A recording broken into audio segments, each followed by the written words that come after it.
Like the Q&A, which we have right now, is based off for questions like that sister we just had. I'm so sorry, Kathy.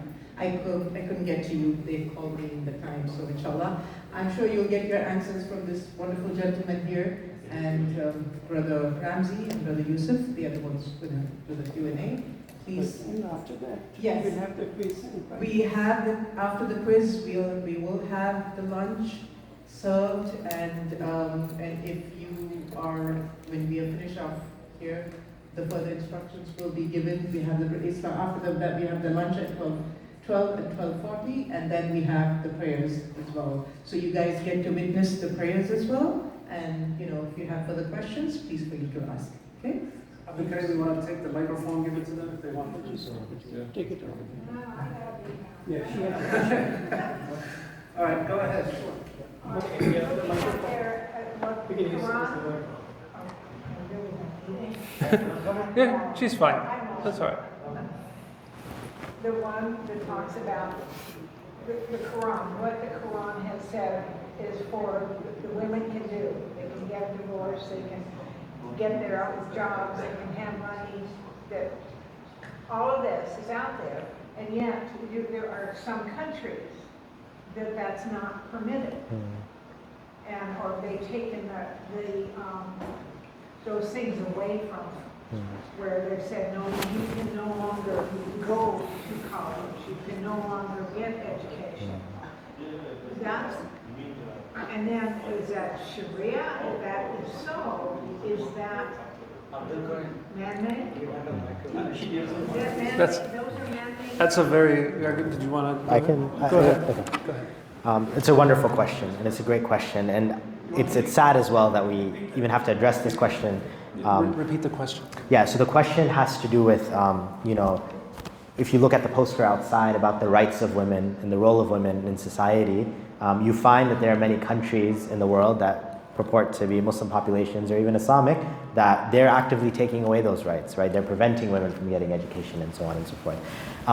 The way that I'd like to give people perspective is that if you look at the role of the Prophet Muhammad when he came into Arabia, right? When he came into Arabia, what did he do for women, right? For all of society, for the enslaved, for the downtrodden, but for women, is that if you saw what he did, you would think that he was, activist, a women's rights activist, right? What he did was he expanded women's rights in a way that people were really surprised by.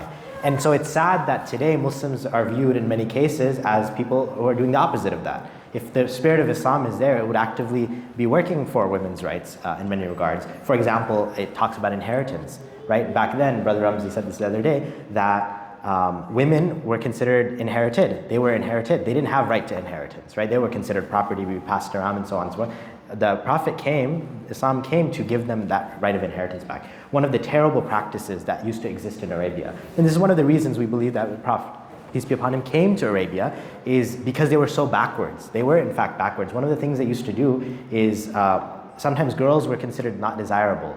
They were considered a burden on society, and they would actually take young girls and bury them alive. They would basically not want to raise them, right? They would abandon them, and they would leave them to die. And so the Islam came to prohibit that. And so that's part of it, is that Islam from the very beginning has been one that empowered people, empowered women, gave them and restored their rights. Unfortunately, what we see today, I would argue, is a complete misunderstanding of Islam, if it's Islam at all. A lot of this is cultural, right? For example, I don't want to mention countries' names, right, in particular, but certain countries, a certain country that restricts a lot of these women's rights, they, not just following Sharia, they're not following Islamic law, they have another code of conduct that is very tribal and ethnic, right? And so that's a lot of where this is coming from. So there is a distinction between culture and religion, and this is not to say that Islam is against culture. Islam, we believe, came to enhance culture and to purify culture and to beautify culture, right? So everywhere Islam went, they would find a local culture and they would enhance it. It found some things in Arabian culture that were bad, and it purified it of that, and it found things in Arabian culture that were very beautiful, For example, hospitality. If you've ever gone to a house, right, of a Muslim, they're very hospitable people. They're very welcoming. That was a beautiful aspect that Islam took. So the same thing in America is America has really beautiful values, right? There are things that exist in America that we do love and we do emphasize, and we believe as Muslims we should come and we should exemplify those things, right? Industry, for example, right? A strong work ethic, as they call it, right? Innovation, and so on and so forth. So similarly, I think Islam isn't against culture, but there are cultural practices that exist all over the world that Muslims would find problematic. And unfortunately, some Muslim majority countries will adopt laws and policies that I don't think are truly to the spirit of Islam. I hope that addresses some of the question. If you want to follow up, and then maybe Brother Ramzi can. I would actually like to add something to it. Your question seemed to be two-parted in a way. One was how women were meant to be treated, and then one was about the implementation of the Shariaa in law, Islamic law, and how that affects what you read outside in that poster, for example. I think it's very important to clarify something, that today there is not a single nation in the world that implements Sharia or Islamic law to the fullest. A lot of nations in the world today, the Islamic nations, the Muslim nations, they implement portions of the Sharia. The actual Sharia is not implemented anywhere in the world, even if they have the name Islamic in their title. Okay? This is very important. We as Muslims who study Sharia, who know what the Sharia is, we recognize it. The media, unfortunately, exactly. And a lot of that picking and choosing is, like the brother mentioned, is very cultural. There are other things that contribute to why these things happen. A lot of it is countries that are war-ridden. I mentioned earlier that women are meant to be preserved and protected. Part of a man's duty is to provide and protect women generally, right? They'll take that concept and they'll apply it in a very broad, general way that goes along with their culture, with the culture of that country, not the religion. This is kind of important to kind of distinguish between the two. And also the political situation of those countries. I'm not going to be as nice as my brother. I'm going to mention Afghanistan, right? Afghanistan. They're very well known today for not allowing women to go and get education. Their religious excuse, they'll use religion as an excuse. And the excuse that they provide, there is an argument there. I'm not saying that they're right. I'm saying that I just understand where they come from. And they say that one of the reasons, in some parts of the country, not in all, where women aren't allowed to go to school is for their own protection. Literally, if bombs are going off in the street, I don't want my daughter outside to not know what's going to happen to her. Now, there's another argument to be made. Well, why would you want your son to go out in the street then? Same thing. And I understand that argument. But I'm just trying to show you that there are many different factors that play into why these rulings aren't being upheld. Okay? And I'm not agreeing with them at all. I'm saying, and actually, when it comes to education, Islam requires all Muslims to get education, one way or another. Now, does that mean that they have to go to universities or to public schools? No, there are many means and ways to get education. Islam requires it, and it leaves it up to the society and the situation as to how it's acquired. So, you mentioned the rights that Islam provided for women. I actually had prepared this, and I know that you didn't like that I skipped over. The question, what is a woman? That was a kind of a big thing a couple of years ago. What is a woman, right? No, I'd rather ask the question, what is a woman in Islam? Like from an Islamic perspective, what is a woman? In Islam, the Prophet, peace be upon him, he says, women are the other halves of men. شقائق الرجال, also the sisters of men. Society is men and women. They both play an equal role, or I should say, they both play equal roles, but not similar, identical roles. In other words, in society, women have a role to play, and they're just as important as men. They just have a different role, that's all it is.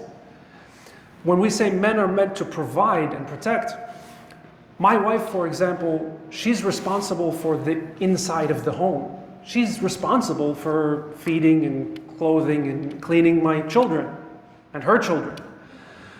But I'm responsible to provide for her everything she needs. Even if she does want to work and have her own wealth and her own money, she's not required to buy a single item of clothing for herself. I have to provide it for her. She can if she wants to. She is allowed to spend her money however she sees fit. But I'm required to. See the difference? It's role play, right? It's different roles. This is something scholars mention, is that we elevate women to say that they are mothers, they are homemakers, and they are the honors that we need to protect. And I mentioned the protection of honor, right? Women are meant to be guarded and safeguarded in a way where they're put above, they're prioritized over men in that sense, to an extent. To an extent. You're bringing out a little bit of the jeweler in me. I was a jeweler for nearly 20 years.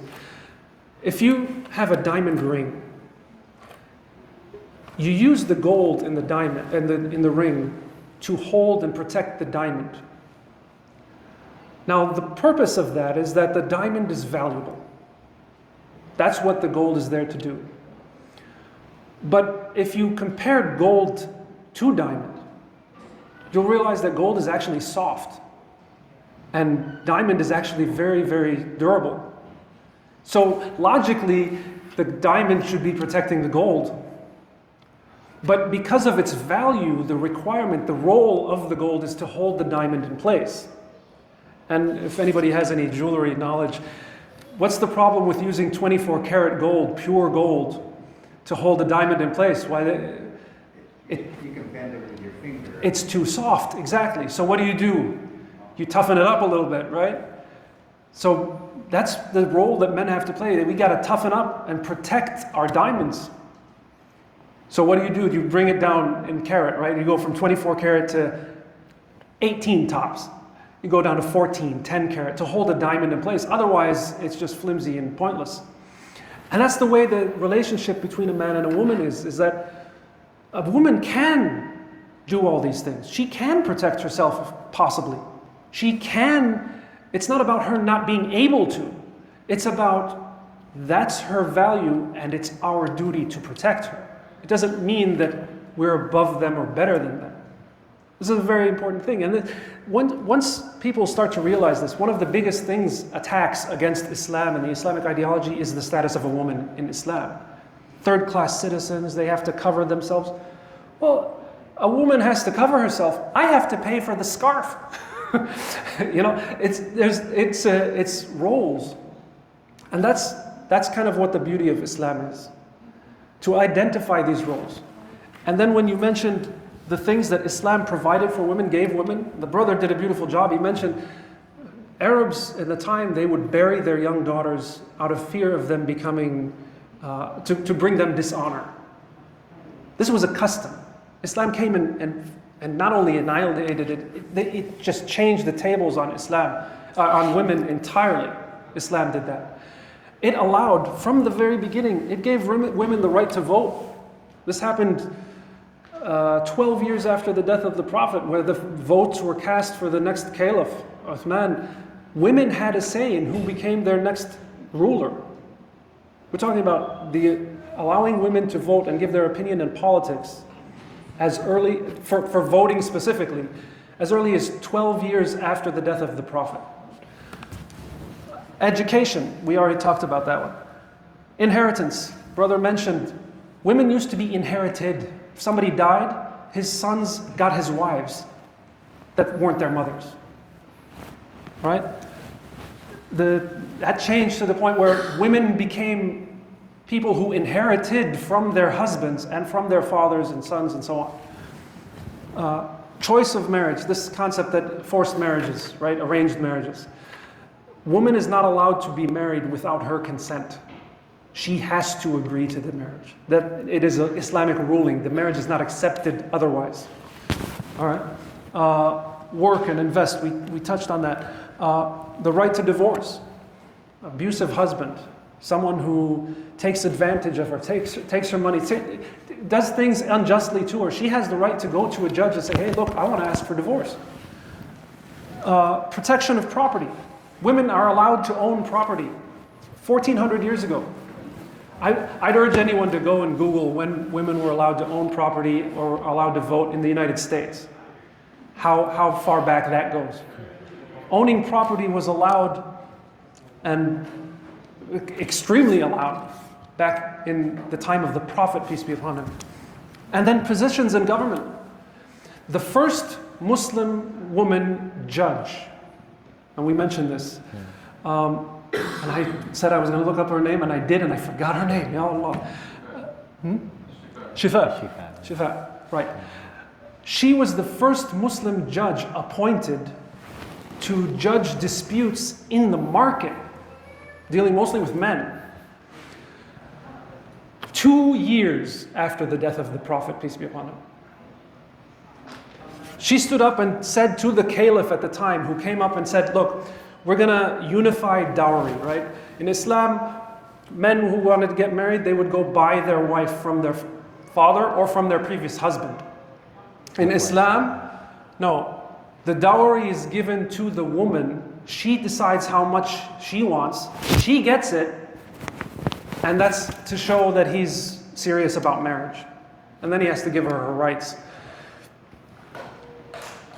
The Caliph Umar, he stood up and he said, look, we're going to unify the amount of dowry so that not every woman is asking, some random number and making it difficult for men to get married and provide and such. So he said, we're going to unify it. And her response was, she stood up and said, how do you dare change something, a ruling in Islam that the Prophet, peace be upon him, did not order? How do you come up with this innovation to tell us what we can ask for when the Prophet never did, when Allah never did? And he was taken by that answer. He said, okay. And she was an older woman too. And he was taken by that answer. He said, you know what? You're actually right. I'm wrong. And then he appointed her as the judge. So that's the first case where a Muslim woman became part of the Islamic government. So the concepts that you hear, now there are positions and limitations and such based on the roles we're meant to play, but what you hear today is not Islam being implemented. It is mostly culture. And culture's changed throughout the world. It had nothing to do with the Islamic areas or anywhere else. It just, things change constantly. So I hope that answers the question. I guess, so when we hear of people in this country are saying, we don't want Sharia law here, they're talking about cultural things. In most cases, that's what they're talking. It's the fear mongering.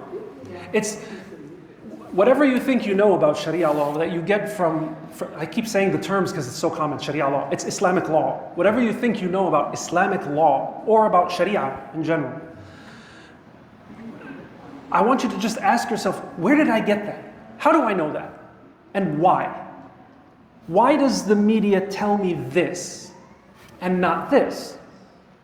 I'm not giving you the answer as to why. I'm just encouraging you to ask the question. What's the point of it?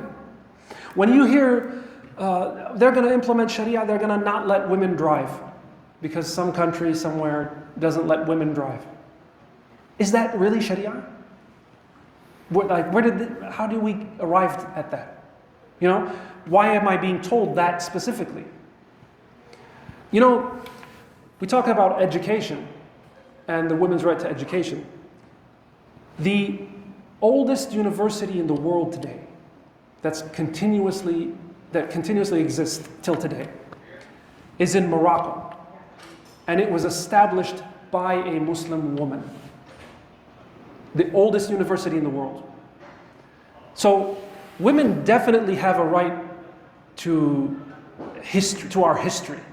They have a very important position and role to play. Not to mention, not a single man would exist without a woman. I mean, we wouldn't be who we are without our mothers. Our mothers are the biggest influence in our lives. That's why the importance of being a mother and a homemaker is how societies are built.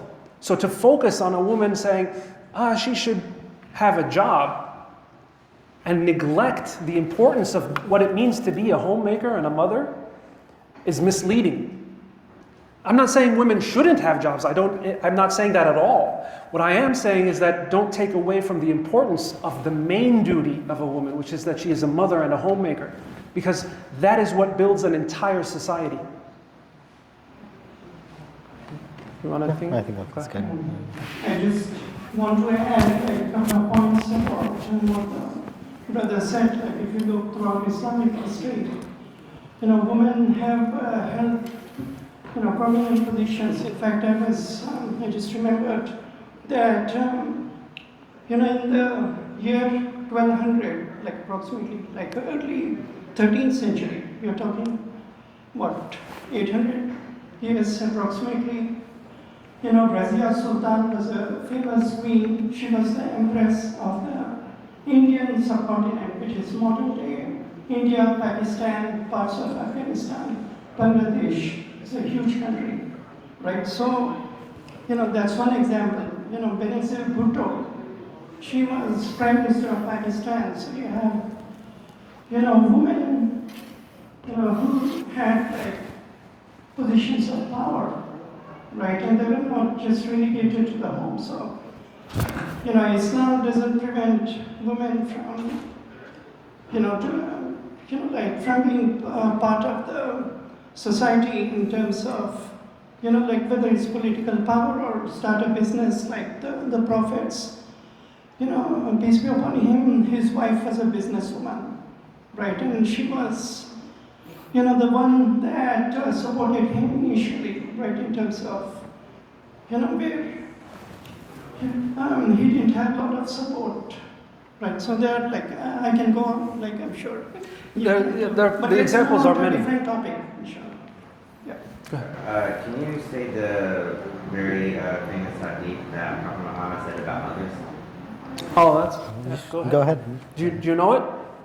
No? I mean, I go ahead. Kind of, but you guys... Do you know Yeah, go ahead. You can... Okay. So a man came to the Prophet, peace be upon him. This is really, actually, this touches the point really importantly. Jazakallah khair. The man came to the Prophet, peace be upon him, one of the fellows, the companions of the Prophet, came and asked him, who, out of all the people I know, who is the most rightful to my friendship, to my kinship? Who has the biggest claim to my friendship and kinship out of all the people that I know? And the Prophet, peace be upon him, responded, he said, your mother. And he said, okay, then who? And he said, your mother.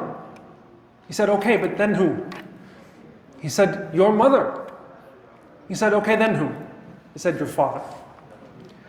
Now, he emphasized 3 times the importance of giving kinship, friendship, befriending your mother. She has the most right to that friendship. And then he said the father. Throughout the entirety of the Quran, you hear about وَبِالْوَالِدَيْنِ إِحْسَانًا.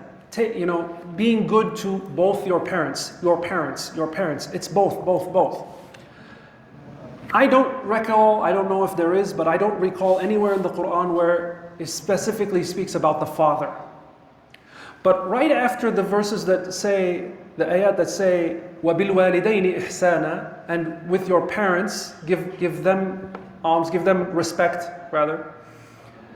Right afterwards, the verses always go, your mother carried you for 9 months and breastfed you. It's always mentioning the mother, emphasizing the mother. SubhanAllah, the Quran doesn't say your father, to my knowledge. I don't know, maybe it's escaping me, somebody, Muslim brother can correct me. I don't want to speak about the Quran something falsely. But every time in those ayat where the Quran emphasizes the importance of the parents, there's extra emphasis given to the mother, specifically. So, that's a good point you brought up there, brother, hadith. Any other questions, different topics? Yeah. Stray from the theology and everything a little bit. I'm a geologist, I'm a scientist, and Matthew showed the spread of Islam, the Muslim faith throughout the world. You can see the obvious growth from the roots in, you know, Iran and that. And you can see the natural growth and everything else, and even the sprinkling lower levels of population throughout even the Western world. But there was one spot right on the Guinea coast of South America. It looked like one tiny nation, and it was black. You know, it was the darkest color, and it's bothering me. That's bothering me. Go ahead, go ahead. So, What is there a history there? yeah. So I'm pretty sure it's French Guyana, and I'm not an expert, but I know some people from there. This goes into the history of colonialism and empire, right? Even part of the reason why it hadn't spread more, if I can just comment on that, because I taught geography for many years. One of the things about this spread is if you look, for example, Indonesia, we said is the largest population of Muslims. So back in the day, it was very hard to travel by land. It was very easy to travel by sea. And so if you look around the Indian Ocean, you find that those places are largely Muslim. In India is not majority Muslim, but if you combine Pakistan, India, and Bangladesh, that would also be the largest Muslim country in the world. And so what ended up happening is Islam spread to Indonesia, to Malaysia. Unfortunately, because of colonialism coming to the Philippines, Islam was starting to spread in the Philippines, but once the colonizers came, they kind of prevented that. And so that's why I think if Africa, for example, European colonization happened, I think more than half of Africa would be Muslim as well. So it's just a very natural spread. The reason in French Guyana you have a large population of Muslims is because of the British. They would actually take populations and move them around. And so you'll find a large Muslim population in South Africa, for example. Right? You have a lot of different British islands, you'll find Muslim populations as well. They're not on the map. And so French Guyana was one of those places where the British, not French Guyana, Guinea, I don't know, but it's because of basically the colonial process that they would actually move large populations of people around, and that's why you have such a large concentration of Muslims in that country specifically. The name of the country escapes me because I don't think the British would have moved people to French Guyana, but I think it might be French Guyana. So I think that's why that exists. I'd actually like to add a little bit of trivia. Historically, when the Portuguese took over Brazil, today's Brazil, what they did is during when they started during the slave trade and they went into Africa and they brought a bunch of slaves, the majority, as you can see, Islam had already spread greatly in Africa. What the Portuguese did was when they took that area in Brazil, especially the northern parts of Brazil, and I don't believe that's Brazil, that's just north of Brazil. Yeah. But what they did was they brought a bunch of slaves from Africa there because they had found a lot of gold and they wanted to bring a lot back to Portugal. And the indigenous population wasn't enough. So they had enslaved a lot of people from the indigenous population, but they brought their own slaves with them. And what happened was a lot of these slaves that they brought were Muslims. And this is historically recorded, actually taught in Brazilian history books. If you're familiar with the name Zumbi, not zombie, Zumbi. Does anybody know about this from the history, from the Muslims? This is interesting. We should all know this. So what happened was Zumbi, who was born in the Americas, his uncle was actually a king, or like a sultan, if you will, in Africa, a Muslim sultan. And he was captured and taken along with his family and taken to the Americas. It wasn't just buying slaves, it was they were going in and they were capturing people and bringing them, and these people were kings, they were sultans in Africa. And when they came as slaves to Brazil, they worked the fields, they did what they needed to do, what they were told to do, but every so often the Portuguese would try to get them to convert. They would try to make them Christian, Catholic, whatever. And the Muslims at the time, they weren't having it. They kept revolting. And every time they would they'd put them under pressure, they'd overpower them, the Portuguese would overpower the slaves, and everything would be fine. Until they tried to force Christianity on them, they would revolt. Until eventually, some Muslim scholars, because they had scholars, they were educated, they were, like I said, they took everyone. So they took, let me just finish this one little story. They took these scholars, they gathered together and they thought, you know what, we're going to teach the people Islam in our area. And what they did is a lot of the indigenous people that were also slaves became Muslims. And they united in Brazil. And they formed a coalition and they actually went up against and had an uprising against the Portuguese military. And they took control over one area. Well, after that, this man Zumbi was born. And he was captured by the Portuguese as a 6-year-old boy. He was taken and raised in their churches, and at 16 he escaped and came back to that area that was under the Muslim control. It actually became known as the Islamic State of Brazil, historically. There was an Islamic State in Brazil. That's why you're seeing that color. Now, what happened after that was the Portuguese realized that these Muslims, they didn't stop there. They wanted to free the rest of the slaves. So they started battling with the Portuguese to free the rest of the Brazilian slaves. And the king, the uncle of Zumbi, he came to an agreement with the Portuguese where we would stop. This would be it. Whoever was free on your side remains free. Whoever is a slave will remain a slave. You stop freeing the slaves. And he agreed to this treaty. Now, at that time, Zumbi had grown, and he was already one of the leaders in the country, and he didn't like what his uncle was doing. He's like, no, we have to free all the slaves, and we have to keep this going. So he actually had a revolt against his uncle as a traitor, saw him as a traitor, and then became the leader of that land. And he went to war with the Portuguese and gradually grew and grew and grew, freeing as many slaves as he could.